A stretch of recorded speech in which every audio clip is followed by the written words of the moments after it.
त्यस कारण बाटो फरक मात्रै हो अलिकति। त्यति बेला अनुमति पाएको भए त्यति बेला भिक्षु भइसक्थ्यो। लिङ्गकै आधारमा भेदभावै चाहिँ त होइन त्यो। अब समाजमा धेरै छ, महिलालाई नभइकन परिवारहरू धान दिनलाई अहिले पनि गाह्रो छ त्यो। तर यो त रहरले बन्ने होइन होला नि, रहर पनि होइन बाध्यता पनि होइन, यो त मनदेखि आउनुपर्ने होला नि भिक्षु बन्नलाई। त्यही भने मैले।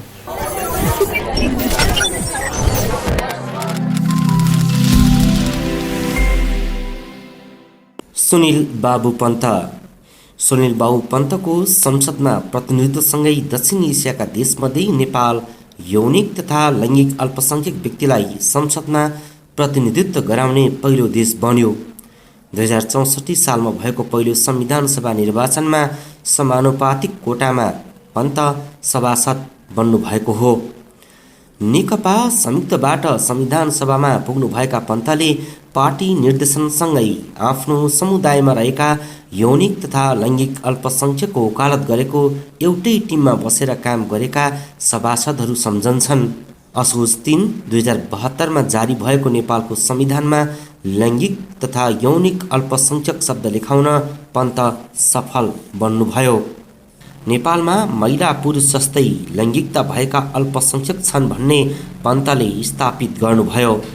सन् 2001 पन्तले सङ्गठित गरेको संस्था मार्फत लैङ्गिक तथा यौनिक अल्पसङ्ख्यकको अधिकारका विषयमा वकालत भइरहेको छ। कानुन निर्माण गरेर कार्यान्वयनका लागि निर्देशन दिने सङ्घीय संसद, प्रदेश र स्थानीय निकायमा पन्तपछि लैङ्गिक तथा यौनिक अल्पसङ्ख्यक अर्का कुनै एकजनाको पनि प्रतिनिधित्व भएको छैन। अन्य लैङ्गिक पहिचानमा नागरिकता लिएकाहरूले सरकारी सेवामा प्रवेशका लागि लोकसेवा आयोगमा दरखास्त दिए पनि परीक्षामा पास भएका छैनन्। समलिङ्गी विवाहको कानुन बनेको छैन। सुनिल बाबु पन्तकै रिटमा सर्वोच्च अदालतले 2064 साल पुस 6 गते दिएको आदेशपछि सरकारले गठन गरेको समितिले समलिङ्गी विवाहलाई कानुनी मान्यता दिने निष्कर्षसहित प्रतिवेदन बुझाएको 6 वर्षसम्ममा पनि कानुन बन्न सकेको छैन। अन्य लैङ्गिक पहिचानमा नागरिकता दिने व्यवस्था नागरिकता ऐनमा राखेर संसदीय समितिमा छलफलकै क्रममा रहेको विधेयक पारित भएको छैन।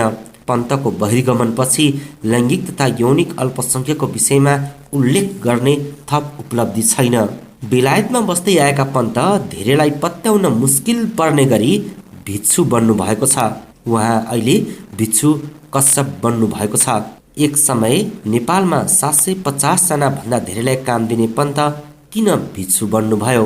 भिक्षु बनेर सुनिल बाबु पन्तले दिन खोज्नु भएको सन्देश के हो?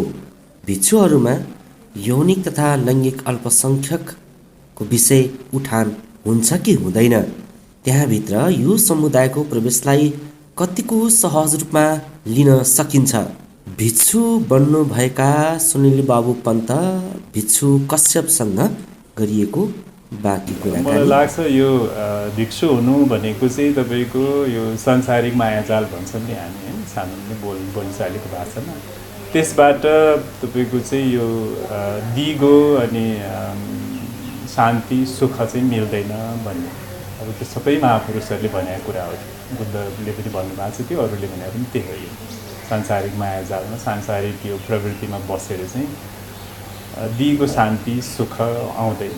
त्यसपछि हामीले चाहिँ त्यसलाई रियलाइज गरेर अब यो मुक्ति निर्माणको मार्गतिर हामी हिँड्न लागेको यो प्रपज्या भनेको पनि त्यही, अगाडि जाने भनेको यो चाहिँ भिक्षु हुने भनेको। त्यस कारण यो मार्गतिर अब अगाडि बढेको सांसारिक प्रवृत्तितिर होइन कि सांसारिक क्रियाकलापबाट यो निवृत्ति हुँदै आध्यात्मिक मार्गमा अगाडि बढेको भिक्षु हुने भनेको चाहिँ। अब हामी सांसारिक घर गृहस्थीमै अड्किएर चाहिँ नबस्ने, यसैमा अल्झिएर नबस्ने भन्ने एउटा सोच बनाएर सङ्कल्प लिएर अगाडि बढेको हो त्यो। त्यस कारण बाटो फरक मात्रै हो अलिकति। त्यस कारण अब यो गहिरोसँग हेर्दै गयो भने तपाईँको आफैलाई अब एक क्षण अगाडि 5 मिनट अगाडि हिजो म जो थिएँ अहिले त्यो छैन होइन। अनि अब तपाईँको हाम्रो हेर्दाखेरि पनि हामी सानोको फोटोहरू हेऱ्यौँ भने याद हुन्छ, अहिले अर्कै भइसक्यौँ होइन। अनि केही समयमै हाम्रो अब यही शरीरभित्रको नङहरू बढेर हामी काटेर फाल्छौँ, कपालहरू बढ्छ काटेर फाल्छौँ, दारीहरू बढ्छ काटेर फाल्छौँ। परिवर्तन भइरहेको छ, उही छैन हामी त्यो। यही नङ होइन, नयाँ आइसक्यो होइन, त्यही कपाल होइन, त्यही छाला होइन, दाँतै झरेर नयाँ आयो फेरि झर्छ होइन। यो मोटो मोटो हेर्दाखेरि पनि अब तपाईँको एउटा कण शरीरको हेऱ्यो भने त वैज्ञानिकहरूले अहिले यो के अरे प्रयोगशालामा पनि देखिसकेका कुरो हो। एकदमै छिटो छिटो परिवर्तन भइरहेको हुन्छ। एक क्षणमै असङ्ख्य तपाईँको चाहिँ हाम्रो कणहरू परिवर्तन भइरहेको छ, उत्पत्ति हुने नाश हुने, उत्पत्ति हुने नाश हुने भइरहेको छ।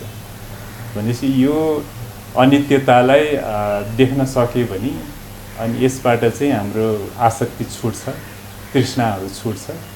अनि त्यहीबाट नै तृष्णाले गर्दाखेरि दुःख ल्याएको भन्नुहुन्छ बुद्धले होइन। आसक्तिले गर्दाखेरि, लोभ राग द्वेषले गर्दाखेरि यो सबैको मूल चाहिँ तृष्णा हो भन्नुहुन्छ। त्यो देख्न सक्नु नै अनि त्यसपछि निर्वाणको बाटोतिर लाग्ने भन्ने, त्यो देखेपछि निर्वाणको बाटो लाग्छ, दुःख अन्त्य हुन्छ, अविद्या हुन्छ, हाम्रो अज्ञानता अन्त्य हुन्छ। अज्ञानता अन्त भएपछि निर्वाण प्राप्ति हुन्छ भनेर बुद्धले भन्नुभएको छ। त्यही खोजको लागि गइरहेको हामी भिक्षु हुने भनेको चाहिँ त्यही। तर नेपाल आउनु भएको छ, दसैँमा ताका नेपाल आउनुभयो, तपाईँका पूर्व सहयात्री सहकर्मीहरूसँग नि यहाँ भेट भयो होला, उहाँहरूले अनौठो मानेन? हल्का अनौठो त लाग्यो होला सबैलाई, तर प्रश्न पनि गरे होला नि यहाँलाई। तर अब धेरैले खुसी पनि हुनुभयो। अहिले त अब अहिलेको तपाईँको यो विश्वमा यस्ता कुराहरू सुन्नलाई पहिला भए अब पण्डितहरूको होइन कि भिक्षुहरूमै जानु पर्थ्यो।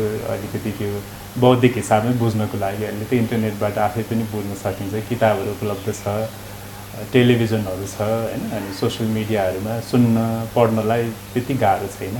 यस कारण अब बुद्ध धर्म त्यति धेरै छैन, बुद्धले सिकाएको कुराहरू त्यस्तो बेसी फैलिया त छैन नेपालमा। पहिला थियो बुद्धको पालामा, लगत्तै पछि अब यो अहिले त भारतवर्षमा भारतबाट नेपालबाट त हराएर गएको हो। अहिले भर्खरै सुरु हुँदैछ, रिभाइभ हुँदैछ। यस कारण धेरैलाई अब बुद्ध धर्मको बौद्धिक हिसाबमा तपाईँको एउटा बुझ्ने कुरामा चाहिँ त्यति अप्ठ्यारो छैन। अनि यो ल भनेपछि राम्रै भयो, भिक्षु हुनु पनि राम्रो कुरा हो भन्ने खालको। अनि कतिले चाहिँ अब ल तपाईँले सक्नुभयो, हामी त सक्दैनौँ होला पनि भन्नुहुन्छ। तपाईँको परिवारमा चाहिँ कसरी लिनु भएको छ? राम्रै छ। अब पहिला मलाई त यो भिक्षु हुने भन्ने मेरो सङ्कल्प त धेरै अगाडि हो। म करिब 28-29 वर्षको हुँदाखेरि नै आएको थियो त्यो। त्यति बेला चाहिँ बुवा आमाहरूले मान्नु भएको थिएन।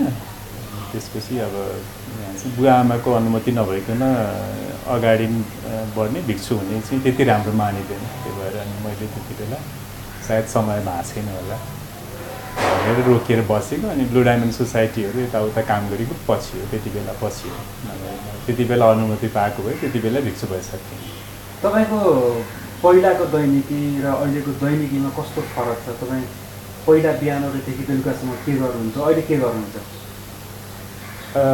फरक त धेरै नै हुन्छ। अनि अब भिक्षुहरूको तपाईँको नियम पनि धेरै नै हुन्छ। यस कारण अब बिहान उठ्ने चाँडै नै उठ्ने सकेसम्म होइन। अनि सुरुमै हामीहरू प्रायः बिहारमा बसाए बेलामा चाहिँ ध्यान बस्छौँ पहिला उठ्ने बित्तिकै। अनि त्यसपछि बिहानको यो ध्यानपछि बिहानको बुद्ध पूजा हुन्छ। अनि त्यसपछि केही पाठहरू हुन्छ। त्यसपछि कोही भिक्षुहरूले हल्का नास्ता गर्नुहुन्छ बिहान, कोहीले एकचोटि मात्रै खाने हुनुहुन्छ, कोही भिक्षुहरू उहाँहरूले गर्नुहुन्न। त्यसपछि बिहारमा बस्दाखेरि बिहारको कामहरू हुन्छ, सामान्य सरसफाइदेखि व्यवस्थापन गर्नेहरू अलिअलि। अनि त्यो कसलाई के ड्युटी परेको छ त्यो गर्ने। त्यसपछि तपाईँको यो 12 बजेभन्दा पछाडि खानु हुँदैन, खाना ठोस खानाहरू खाँदैन। अनि भनेपछि 11 साढे 11 बजीतिर अनि खाना खाए। दिनको मेन खाना चाहिँ त्यही हुन्छ, मुख्य खाना त्यही हुन्छ। त्यसपछि अब 12 बजे पछाडि अब यो बिहारमै खाने चलन अहिले छ, धेरै उपलब्ध हुन्छ, पहिला जस्तो गाह्रो छैन।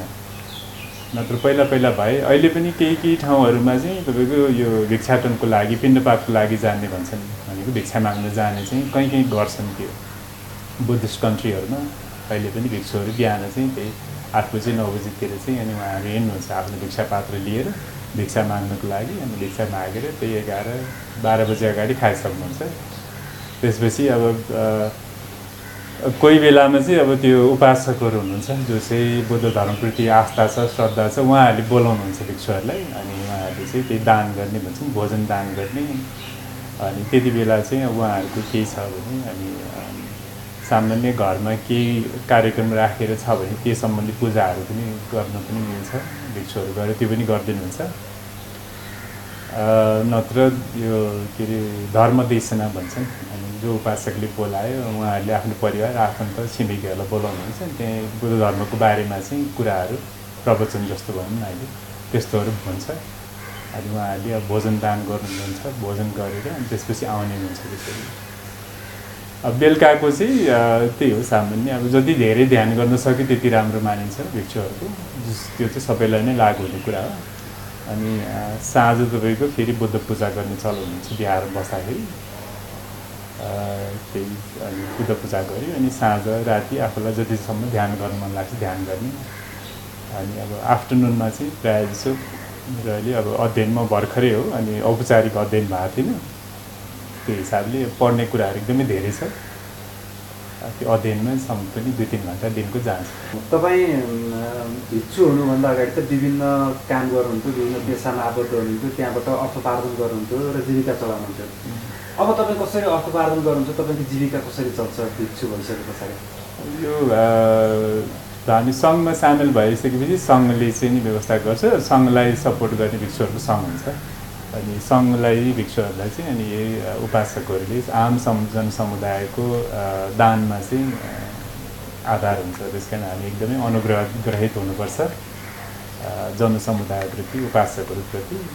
उहाँहरूले को दान बिना चाहिँ हाम्रो जीवन असम्भव हुन जान्छ। त्यस कारण अब उहाँहरूले हामीलाई चाहिने यो भोजन लगायत यो चिबरहरू पनि सबै दान उहाँहरूले दिनुहुन्छ। अनि हाम्रो त्यसको बदलामा चाहिँ हामीहरूले उहाँहरूलाई धर्म सिकाउने, हामीले दिने धर्मदान उहाँहरूले दिने वस्तुदान हुन्छ। यो भिक्षाटन गर्ने परम्परा प्रथा पनि हुन्छ बुद्ध धर्ममा, तपाईँहरू यो भिक्षाटनमा पनि जानुहुन्छ? यहाँ चाहिँ त त्यस्तो चलन छैन, हराइसकेको थियो। पहिला खास यो शरीरको रक्षाको लागि भिक्षाटन नै हो मूल उपाय चाहिँ। अनि यो दानमा जाने बोलाउने चाहिँ अलिक कम्ती नै हुन्थ्यो बुद्धकै पालामा पनि। बुद्ध भगवान् आफै पनि धेरै जस्तो भिक्षाटनकै लागि नै निस्किनुहुन्थ्यो उहाँ बुद्धै भइसक्दाखेरि पनि। यो श्रीलङ्कातिर, थाइल्यान्डतिर, म्यानमारतिर अथवा यो भनौँ न महायान बुद्धिज्म भएको यो तिब्बत भयो, चाइनातिर पनि कहीँ छ होला। श्रीलङ्कामा, थाइल्यान्डमा, म्यानमारमा चाहिँ प्रशस्त देख्न सकिन्छ, खास गरी गाउँतिर भिक्षाटनमा जानेहरू। अब युकेमा बसे पनि अब समुदाय त्यहाँको आम जनसमुदायमा त्यति धेरै श्रद्धा छैन, बुझेको छैन बुद्ध धर्मलाई। अनि भिक्षाटन गर्न जान चाहिँ गाह्रो हुन्छ त्यहाँ। अहिले त फेरि सबै कम्पाउन्डवाला घरहरू हुन्छ। त्यसपछि अब फेरि भिक्षुहरू गएर पनि ठ्याक्क उभिने मात्रै गर्ने चलन हुन्छ, माग्नु हुँदैन होइन, मलाई यो दे त्यो दे भन्नु हुँदैन। अनि आफूलाई त्यो स्थितिमा उभ्याएपछि अनि उपासकले बुझेर आएर दिने मात्रै चलन हुने हो। अब अहिलेको सहरतिर गाह्रो हुन्छ, कम्पाउन्ड लागु हुन्छ, घन्टी बजाउ, बोलाउनु पऱ्यो, के गर्नु पऱ्यो। अब त्यो बोलाएर भिक्षा माग्ने चाहिँ हाम्रो त्यति राम्रो मानिँदैन। जस्तो त्यहाँ बिहारमा भिक्षु बन्दाखेरि चाहिँ त्यो लैङ्गिकताको कुरा चाहिँ आउँछ कि आउँदैन छ? लैङ्गिकताको कुरा आउँछ, त्यो हिसाबले अब पुरुष भिक्षुहरू बस्ने अलग्गै हुने भयो, अनि महिला भिक्षुणीहरू बस्ने अलग्गै हुन्छ। त्यो हिसाबले अब लिङ्गकै आधारमा भेदभावै चाहिँ त होइन। त्यो बुद्धले दिनुभएको छ जुन पञ्चशील छ, त्यो सबै उपासकहरूले पनि लिने चलन हुन्छ। अनि त्यसको चाहिँ तेस्रो शील चाहिँ यो के अरे कामेश्वर मिथ्याचार भन्छ, यो काम मिथ्याचारमा नलाग्ने भन्ने भयो। अनि अलि उहरूलाई भिक्षुहरूलाई चाहिँ ब्रह्मचार्यमा बस्नुपर्ने, अब्रह्मचर्य चाहिँ नहुने भन्ने नियमलाई त्यो सम्भावना पनि नरहोस् भनेर छुट्याउने चलन चाहिँ त्यसरी हो। यो त्यहाँभित्र पनि पुरुषभन्दा महिला कम कि महिलाभन्दा पुरुष कम छन् भिक्षु भन्ने चाहिँ? अहिलेको परिस्थिति हेर्दा त्यस्तै चाहिँ बुद्धकै पालामा पनि त्यस्तै थियो। अब यो त पितृसत्तात्मक समाजले दिएको हो, त्यो लैङ्गिकताकै हिसाबमा विवाह के अरे भेदभाव भएर हामी थोरै महिला लिन्छौँ भन्ने हिसाबले होइन। त्यसरी बुझ्यौँ भने गलत हुन्छ। अब समाजमा धेरै छ, महिलालाई नभइकन परिवारहरू धान दिनुलाई अहिले पनि गाह्रो छ। त्यस कारण जति पुरुष चाहिँ चट्ट छोडेर हिँड्न सजिलो छ, महिलाहरूलाई सजिलो हुँदैन। म महिला पनि होइन, म पुरुष पनि होइन, म फरक हुँ भन्नेको प्रतिनिधित्व के रहेछ त्यहाँ बिहारमा भिक्षु बन्नको लागि? भिक्षु बन्दाखेरि अब यो त्यति बेला तपाईँको 1-2टा घटनाहरू चाहिँ छ। त्यो यो के अरे यो उभयव्यञ्जक भनेर अनि पाण्डकहरूलाई चाहिँ नि के अरे यो सङ्घमा सामेल नगराउनु भन्ने नियम थियो त्यति बेला। अब त्यो पाण्डक भनेको चाहिँ जुन अहिले हामी हिजराहरू भनेर चिन्छौँ होइन, जसको केही पनि छैन त्यस्तोहरूलाई। अनि उभयव्यञ्जक भनेको चाहिँ दुइटै, जसको चाहिँ दुवै थरीको पुरुषको आदि महिलाको आदि जस्तो भएकोहरूलाई उभयव्यञ्जक, नेपालमा अन्तर्लिङ्गी भनिन्छ जसलाई अन्तर्लिङ्गी भनिन्छ। उहाँहरूलाई चाहिँ त्यहाँनिर त्यो एउटा आएर सङ्घबाट निकालेको पनि छ त्यति बेला, त्यस्तै घटना भएर अब छुट्टै सङ्घ उहाँहरूको लागि जसरी पुरुषहरूलाई छ महिलाहरूलाई छ यो उभयव्यञ्जक र अनि त्यसपछि पाण्डकहरूलाई छुट्टै गर्ने भन्नुलाई फेरि सङ्घ हुनलाई सङ्ख्या चाहिन्छ होइन। अब त्यस्तो मान्छेहरू एकदमै कम्ती जन्मिने भए हुनाले पनि सायद सम्भव थिएन होला त्यति बेला। त्यो सङ्घको स्थापना नै भएन त्यस्तोहरूलाई चाहिँ। त्यो हिसाबले अब अहिले पनि हामी छुट्टै सङ्घ बनाउँछौँ भनेर उहाँहरू अन्तर्लिङ्गीहरू जस्तो अगाडि आउनु भयो भने चाहिँ सायद सम्भव हुँदैन होला त्यो, किनभने लिनिएज छैन त्यसले गर्दाखेरि। तर अब त्यति बेला नियमहरू परिस्थिति अनुसार चाहिँ अब तपाईँको अरू पनि थुप्रै अपाङ्गता भएका व्यक्तिहरूलाई पनि सङ्घमा सामेल नगराएको छ, निकालेको छ। किनभने त्यो भिक्षा माग्नु जाने पनि अप्ठ्यारो हुने, अनि अब धर्म सुन्न पनि नसक्ने स्थितिले होइन, कतिले सुन्न सक्ने नभएको अपाङ्गता भएकोहरूलाई राखेको थिएन त्यति बेला। अहिले चाहिँ परिवर्तन हुनसक्छ होला त्यो सायद। त्यति बेला नि उपासक हुनु, धर्म मान्नुलाई चाहिँ त कसैलाई पनि त्यो बन्देज थिएन। तर अहिले आएर तपाईँको अब सुन्न नसक्ने पनि ब्रेल लिपिमा पढ्न पनि सक्छ होइन। अहिले त सुन्ने यन्त्र पनि आइसक्यो, सुन्न नसक्नेलाई पनि फेरि त्यो भोइस ट्रान्सलेसन हुने पनि आइसक्यो। त्यो हिसाबले उहाँहरूलाई पनि त्यो रुल परिवर्तन गराएर सङ्घमा सामेल गराउँदा राम्रै हुन्छ, कसैलाई पनि विभेद हुनु हुँदैन। अनि मुक्तिको मार्ग सबैको लागि खुला हुनुपर्छ। त्यही त, त्यो विभेद हुनु हुँदैन भनेर यहाँ लागिरहनु पनि भएको। अब त्यहाँ पुग्नु भएको छ, यो भिक्षु हुनु भएको छ। अब यहाँ सँगसँगै यहाँका पूर्व सहकर्मी सहयात्रीहरू हामी पनि भिक्षु बन्छौँ भनेर आयो भने भिक्षु बन्न सक्ने अवस्था छ? हुन्छ, जो पनि अब जसलाई धर्मको सम्वेक जाग्छ, वैराग्यता आउँछ, उहाँहरू चाहिँ नि तयार हो, खास गरी उपयुक्त हुन्छ। जसलाई वैराग्यता आछ भित्रदेखि, आत्मादेखि के अरे यो सांसारिक प्रवृत्तिमा चाहिँ दिगो सुख शान्ति छैन, अल्टिमेटली दुःखै आउँछ भन्ने लाग्छ। ठुलो क्वालिटी चाहिँ त्यही नै हो, वैराग्यता आउनु पऱ्यो। अनि बुद्धले सिकाएको मार्गमा श्रद्धा जाग्यो भने उहाँहरू चाहिँ जोसुकै पनि तयारी चाहिँ, त्यो क्वालिफिकेसन चाहिँ त्यो हो तपाईँको। त्यसै कारण यो तपाईँको तर यो त रहरले बन्ने होइन होला नि, रहर पनि होइन, बाध्यता पनि होइन, यो त मनदेखि आउनुपर्ने होला नि भिक्षु बन्नलाई। त्यही भने मैले, जसमा चाहिँ एकदमै वैराग्यता जागेको छ संसारप्रति, अनि धर्म सम्वेक जागेको छ, म चाहिँ बुद्धले सिकाएको, बुद्धले देखाउनु भएको मार्गमा लागेपछि नै मुक्ति पाइन्छ भन्ने लाग्छ, त्यो मान्छे चाहिँ तयार भयो। तर भित्रदेखि जेन्युनली लाग्यो भन्नु पऱ्यो, वैराग्यता एकदमै जेन्युनली आएको हुनु पऱ्यो। त्यही त, सुरुमा वैराग्यता लाग्यो, भिक्षु बने, फेरि पछि 1-2 वर्षपछि होइन यो त फेरि भिक्षु नबन्ने भनेर त्यागेका पनि छन् नि होइन? छन्, त्यस्तो पनि छ। तपाईँको हकमा के हुन्छ? तपाईँ निरन्तरतामै अब तपाईँ जानुहुन्छ कि अथवा त्यो परिवर्तन होला कि भन्ने त्यस्तो अलिकति डर आशंका त्यस्तो मनमा आउने त्यस्तो हुन्छ कि हुँदैन? यो के अरे 2 दिन गरेर हेरौँ रमाइलो हुन्छ कि हुँदैन भन्ने हिसाबले कोही पनि भिक्षु आएको हुँदैन। तर यस्तो छ तपाईँको, अब दुवै यो के अरे यो यहाँको हिन्दू धर्म मानौँ अथवा जैन धर्म, सिख धर्म, अनि त्यसपछि बुद्ध धर्मको चाहिँ अब कर्म अनि यो जन्मभन्दा अगाडिको लाइफहरूलाई पनि विश्वास गर्ने हुँदाखेरि अब त्यो कहिलेकाहीँ कर्म संस्कारहरू कस्तो छ, एकदमै बलियो भएर आएर अनि त्यसपछि नियमहरू थेक्न नसक्नेहरू पनि हुनसक्छ होइन। कतिको चाहिँ मुख्य मन बलियो बनाउन सक्दैनन् कतिले होइन। अनि गयो अनि त्यसपछि मन कमजोर हुँदै जान्छ। अनि किनभने सांसारिक प्रवृत्तिले त तान्छ धेरै, त्यसै कारण त्यो अब होसियारी पुगेन, मन बलियो भएन भने अनि त्यसपछि यो नियमहरूबाट अनि तल झर्ने चाहिँ हुन्छ। तर सुरुमा त सबै जाँदाखेरि एकदमै ठुलो अठुटै गरेर जानुभएको हुन्छ सबै भिक्षुहरू भिक्षुणीहरू। त्यही कर्म संस्कारले अथवा मन बलियो बन्न नसकेर पनि अनि छुट्ने चाहिँ हुनसक्छ होला। त्यस कारण अब अहिलेसम्म त यो सङ्कल्प चाहिँ म फर लाइफ भनेर जीवनभरिकै लागि भिक्षु बन्छु भन्ने हो, अथवा मुक्ति नपाउन्जेलसम्मको लागि, निर्वाण प्राप्त नहुन्जेलसम्मको लागि भिक्षु हुन्छु भनेर लाग्यो। त्यस कारण अब मेरो त त्यही नै सोच छ अहिलेसम्म।